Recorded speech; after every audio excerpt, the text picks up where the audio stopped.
On commence par 3 infos à retenir dans l'actualité et cette question: l'OPEP et ses alliés vont-ils réduire leur production de pétrole? À l'avant-veille de leur réunion à Vienne, la rumeur a en tout cas affolé les cours de l'or noir avec une envolée de plus 5% hier. Une chute drastique de production pour novembre serait donc sur le point d'être décidée. On parle d'une restriction d'1 million de barils en moins par jour, ce qui constituerait un record de baisse d'extraction depuis la pandémie de coronavirus. L'OPEP+, qui a déjà réduit la cadence en septembre avec 100 000 barils quotidiens en moins afin d'enrayer la dynamique négative des prix. Les 13 pays du cartel ainsi que leurs 10 alliés se réunissent demain à Vienne pour leur première réunion physique depuis mars 2020. On poursuit avec ces 2 contrats records signés par Vinci hier au Brésil. 1 milliard d'euros, c'est le montant de la manne financière remportée par le géant français du BTP.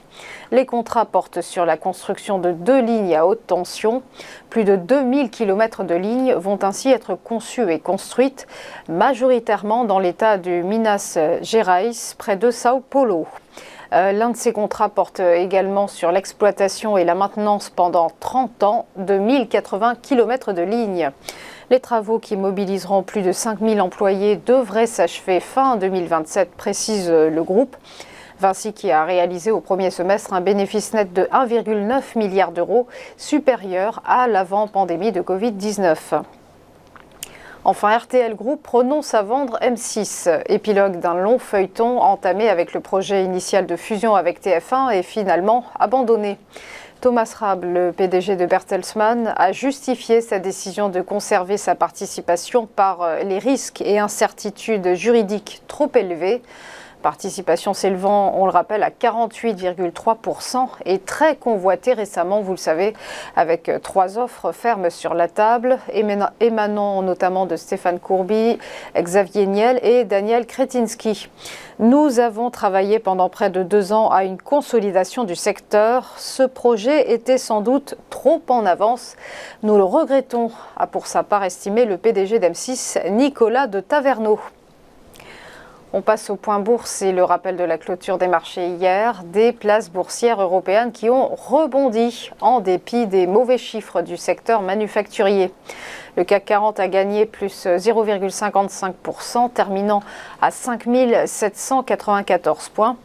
À Francfort, le DAX s'est apprécié de plus 0,79%, s'établissant à 12 209 points. Quant au FTSE, l'indice londonien a grignoté plus 0,22%. Légère progression aussi pour le BEL 20 à Bruxelles, plus 0,14%. Outre-Atlantique à présent, un sursaut d'ampleur à Wall Street. Le Dow Jones a progressé de plus 2,66%. Le S&P 500 affiche chez lui une hausse de plus 2,59%, et tandis que le Nasdaq Composite grimpait de plus 2,27%. Enfin, un mot du Nikkei, l'indice de Tokyo qui ce matin bondit remarquablement lui aussi de plus 2,96%. Voilà, restez avec nous, à tout de suite pour ChronoCAC.